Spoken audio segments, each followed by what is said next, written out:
قوم کی تربیت کہاں سے ہوگی؟ دیکھو 4 ہیں پلرز جس کا ذکر بھی ہوا، 4 پلرز ہیں بالکل کلیئر۔ ایک ہے اسکول کے اندر اہتمام کر لیں کہ ایتھکس، اخلاقیات، دنیا اخلاقیات سے عاری ہوتی جا رہی ہے۔ یہ جو میسیجنگ ہے، یہ سب کچھ اخلاقیات سے عاری ہوتی جا رہی ہے۔ دنیا ملکوں کے تعلقات میں اخلاقیات سے عاری ہو گئی، ویسٹڈ انٹرسٹ پر آ گئی ہے۔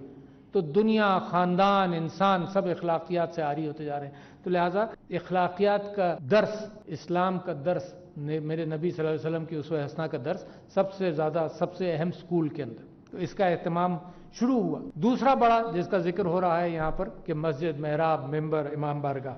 تیسرا میڈیا۔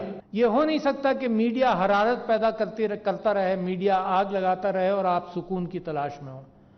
تو میں امید یہ کرتا ہوں کہ میڈیا کے اندر بھی وہ احساس ذمہ داری پیدا ہو کہ قوم بھی بنانا ہے۔ انٹرٹینمنٹ کرو، انٹرٹینمنٹ سے کسی کو اعتراض نہیں، مگر قوم بنانا ہے اور جلدی بنانا ہے۔ چوتھا پلر جو ہے جس کا ہمیں اہتمام کرنا ہے وہ ہمارا خاندان ہے۔ خاندان کی بڑی اہمیت، خاندان تربیت کرتا ہے۔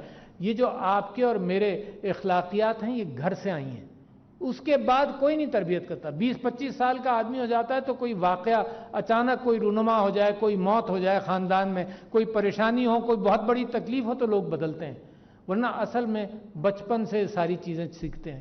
تو یہ جو 4 پلر ہیں، اسکول، مسجد، ممبر، محراب، میڈیا اور خاندان، اس کو ہم اگر سنبھال کر رکھیں اور اس کا اہتمام کریں تو انقلاب حضور اکرم صلی اللہ علیہ وسلم کی 12 سالہ زندگی یا 62 سالہ زندگی کے اندر آگے، تو پاکستان کے اندر انقلاب کا جو خواب ہے جو یہاں سے شروع ہوتا ہے، میں سمجھتا ہوں کہ وہ خواب میں اور آپ دیکھ رہے ہیں، اور انشاءاللہ اس کی تعبیر میری اور آپ کی زندگی میں اللہ تعالیٰ پوری کرے گا۔